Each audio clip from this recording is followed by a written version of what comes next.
were happier cheers than I was expecting. I was expecting more anger.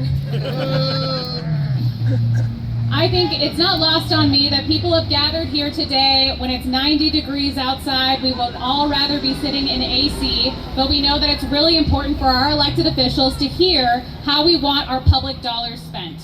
Yeah. I want to tell you a little bit about what's been going on inside City Hall as a city councilor who's in this seat for the first time. We have been told that we need to pipe down, that we need to be more reasonable, that we need to hand over our negotiating position for these millions of public dollars with little to no scrutiny, input, or analysis.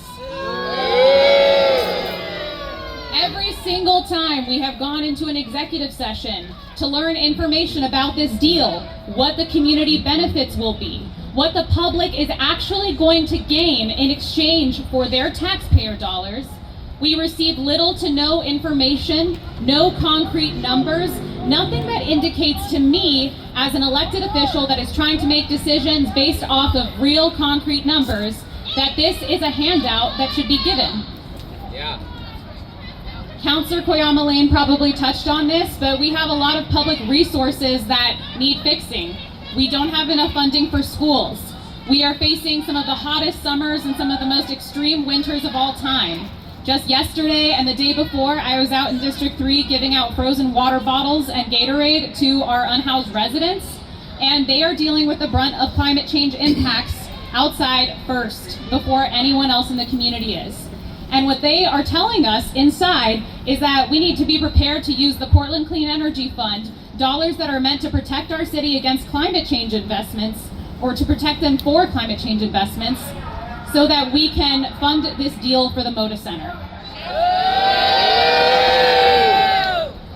We are on the precipice of cutting core services at the city, laying off hundreds of employees, and there is never the political will to raise revenue to protect that for ordinary people, but there is the political will to make fancy box seats for millionaires and billionaires that come into the city to watch a sport.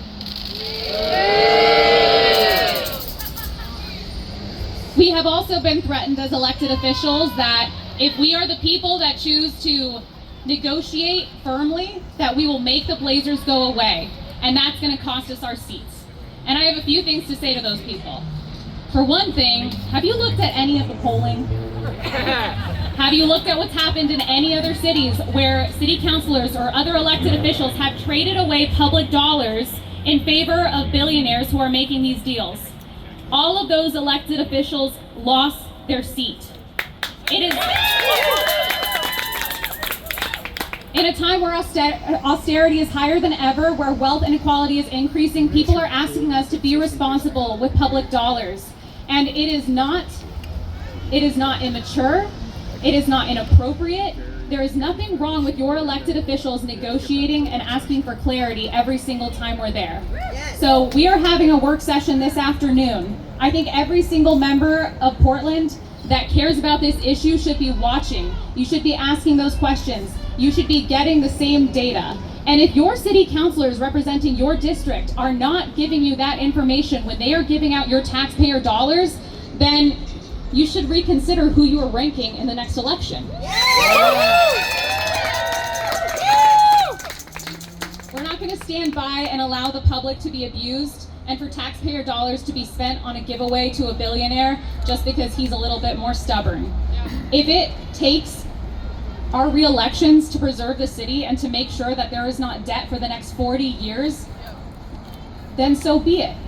I love Portland more than I love my seat of power. And that means making those sacrifices when they come to us. That's what leadership is. And what I see here today as well are community leaders, people who are organizing themselves, who are educating themselves, who are doing, frankly, more research than some of the elected officials who have staff to help them. And I am grateful for each and every one of you for showing up, because if we stop this deal from going forward and from just being a handout, that will only be because of all of these people that showed up. It will be because of the courage of each and every one of you. Thank you, Portland.